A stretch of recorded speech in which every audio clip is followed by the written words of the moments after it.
इतिहास की 12वीं की पुस्तक, जिसका ये चैप्टर 6 है। चैप्टर का नाम है मुगल दरबार, इतिवृत्ति द्वारा इतिहास का पुनर्निर्माण। इस चैप्टर में 5 वीडियो अपलोड किए जा चुके हैं। ये इस चैप्टर का 6वां वीडियो होगा। पिछले वीडियोज़ में हमने देखा कि मुगल दरबार में कौन कौन से शासक हुए और हर एक शासक का हमने राजनीतिक इतिहास देखा, जिसमें बाबर को, हुमायूं को, अकबर को, जहांगीर को, शाहजहां को देखा। फिर हमने उत्तराधिकार के युद्ध को देखा, फिर औरंगजेब को देखा। अब आज का जो वीडियो है उसमें हम देखेंगे कि मुगल काल के जितने भी शासक हुए उनका राजपूतों के साथ संबंध किस प्रकार का रहा। तो जैसे कि पिछले वीडियो में बताया गया था कि मुगलों ने राजपूतों के साथ कूटनीतिक व्यवहार स्थापित किए कि किसी भी तरह से उनको हराना जब उनको मुश्किल लगा तो लगातार युद्ध को जारी रखने से बेहतर उन्हें लगा कि उनके साथ मैत्रीपूर्ण संबंध स्थापित कर लिया जाए और कुछ को अपने अधीन कर लिया जाए।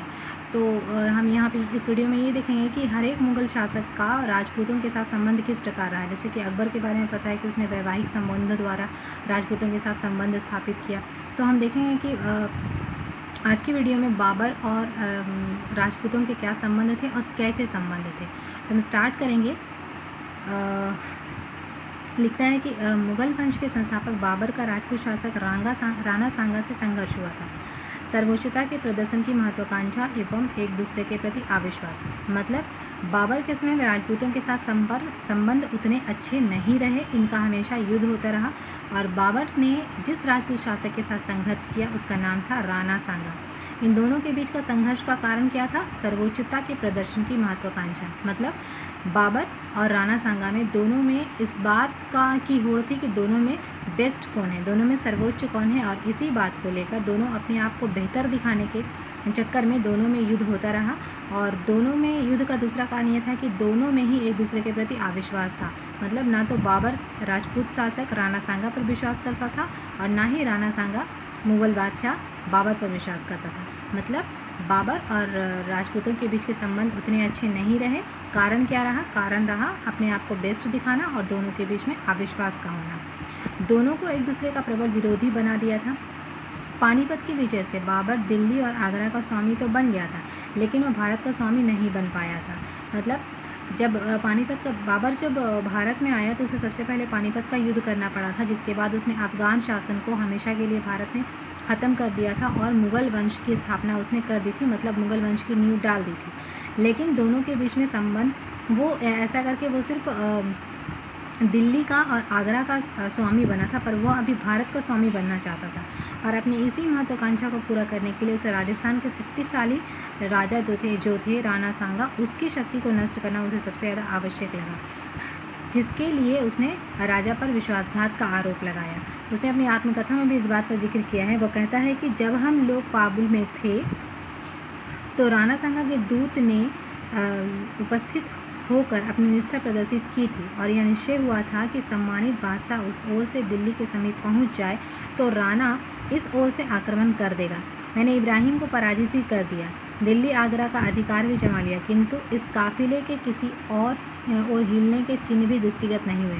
कहने का तात्पर्य यह है कि यहीं से दोनों में अविश्वास की नींव स्थापित हो गई थी। बाबर ने कहा कि जब वो भारत पर आक्रमण करेगा तो दूसरी ओर से राणा सांगा भी आक्रमण करेगा, पर जब बाबर ने युद्ध कर लिया तभी तक राणा सांगा जो है उसने इब्राहिम को हराने के लिए कोई प्रयास नहीं किया, जबकि दोनों में ये बात तय हुआ था कि राणा सांगा भी इब्राहिम को पराजित करने के लिए आक्रमण करेगा। परंतु राणा सांगा ने इब्राहिम को पराजित करने के लिए कोई आक्रमण नहीं किया। इसी बात को लेकर दोनों में अविश्वास की जड़ें जो हैं वो मजबूत होती रहीं। पानीपत युद्ध के बाद राणा सांगा ने इब्राहिम की असफलता का लाभ उठाया और रणथंभौर से 10 मील की दूरी पर स्थित खंडहर दुर्ग और आसपास के लगभग 200 गांवों को अपने अधिकार में ले लिया। इसके अलावा बाबर के अफगान शत्रुओं को भी राणा सांगा ने संरक्षण प्रदान किया। तो हम यहाँ पर देख रहे हैं कि जब बाबर अकेले ही इब्राहिम लोदी को हराने में सफल हुआ तब भी राणा सांगा ने उसके साथ विश्वासघात किया। और क्या किया उसने? इब्राहिम चूँकि पराजित हो गया था तो इस बात का लाभ उठाते हुए उसने क्या किया, रणथंभौर पर और उससे 10 मील की दूरी पर जो खंडहर थे और जो दुर्ग थे और उसके आसपास के जो 200 गांव थे, इन सभी क्षेत्रों को राणा सांगा ने अपने अधिकार में ले लिया।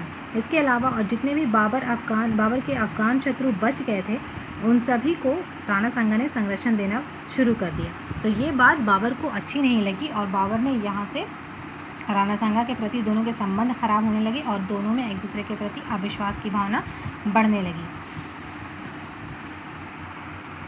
राजपूत अफगान गठबंधन बाबर को निश्चित ही भयभीत करने वाला था। जिसने बाबर जब ये देख रहा था कि राजपूतों के साथ जैसे ही अफगानों का गठबंधन हो रहा है, मतलब अभी तक जब बाबर ने भारत पर अपना कदम रखा तो सबसे पहले उसका सामना किससे हुआ? अफगान शासकों से। यानी कि अभी तक बाबर का सबसे बड़ा शत्रु कौन है? अफगान। और अब जिसे उसने अपना मित्र समझा था, यानी कि राजपूत शासक राणा सांगा, वो भी अब वो देख रहा है कि अफगानों के साथ उसका भी गठबंधन होने लगा है। यानी कि ये बात अब बाबर को बहुत ज़्यादा डराने वाली थी कि मेरा पहला शत्रु अब दूसरे शत्रु के साथ मिल गया है। यानी कि राजपूत जो है वो अब अफगानों के साथ गठबंधन कर लिए हैं, यानी दो शत्रु अब बाबर के खिलाफ होकर दोनों एक दूसरे के साथ हो गए हैं। ऐसी परिस्थिति में दोनों एक दूसरे को सहयोग करना अब बेकार की बात थी।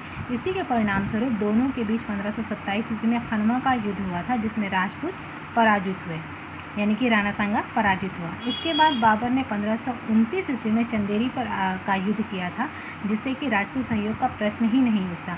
अब दोनों को भारत में अपनी सत्ता सुदृढ़ करने के लिए एक दूसरे की शक्ति को कुचलना आवश्यक था, ना कि एक दूसरे का सहयोग करना। तो यहाँ पर हमने जब बाबर और राजपूतों के संबंध के बारे में देखा तो हमें क्या देखा कि बाबर और राजपूतों के संबंध अच्छे नहीं रहे। शुरुआत से ही दोनों में अविश्वास रहा और दोनों ही एक दूसरे का सहयोग नहीं कर पाए और दोनों एक दूसरे के आमने सामने खड़े रहे, यानी कि दोनों एक दूसरे के विरोध में खड़े रहे। तो तात्पर्य यह निकला कि बाबर के समय में राजपूतों के साथ मुगलों के संबंध बेहतर नहीं थे।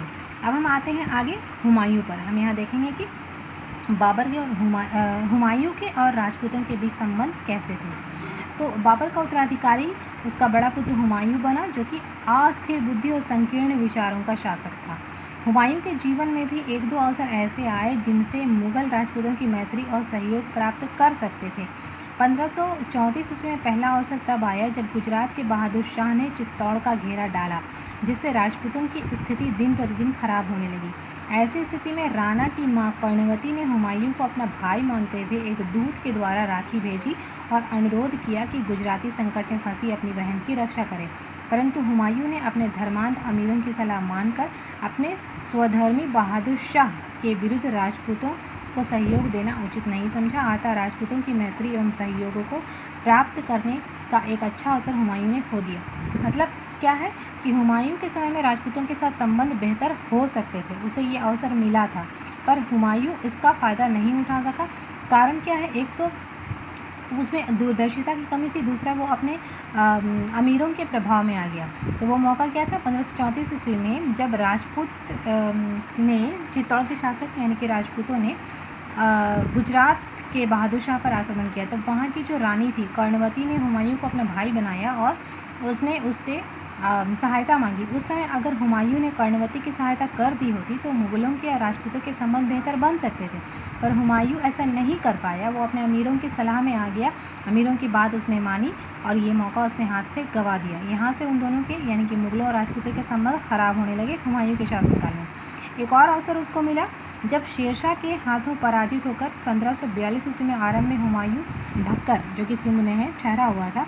उस समय मालदेव ने उसे शेरशाह के विरुद्ध सैनिक सहायता देने का संदेश भिजवाए थे, लेकिन इस समय भी हुमायूं ने मालदेव का निमंत्रण को महत्व नहीं दिया और खट्टा के शासक शाह हुसैन की सहायता से गुजरात को जीतने की योजना को अधिक महत्व देते हुए उस तरफ गया। लेकिन जब उसे शाह हुसैन से सहायता की आशा नहीं रही, तब उसे मालदेव के निमंत्रण की याद आई और वह मारवाड़ की तरफ बढ़ा। लेकिन जब तक काफ़ी देर हो चुकी थी, राजनीतिक स्थिति भी पूरी तरह बदल चुकी थी।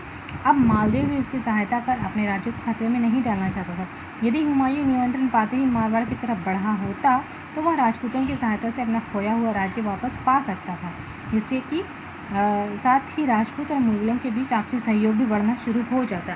परंतु हुमायूं ने यहाँ भी दूरदर्शिता का परिचय देते हुए स्थिति का लाभ नहीं उठाया, मौके का फ़ायदा नहीं उठाया और इस बार भी वो राजपूतों का सहयोग प्राप्त करने में असमर्थ रहा। और इतना ही नहीं, अपने इस दूरदर्शिता के कारण वो राजपूतों को खुद से दूर करता गया और इस तरह से हम देखते हैं कि हुमायूं के शासनकाल में भी राजपूतों के और मुग़लों के संबंध अच्छे नहीं बन सके।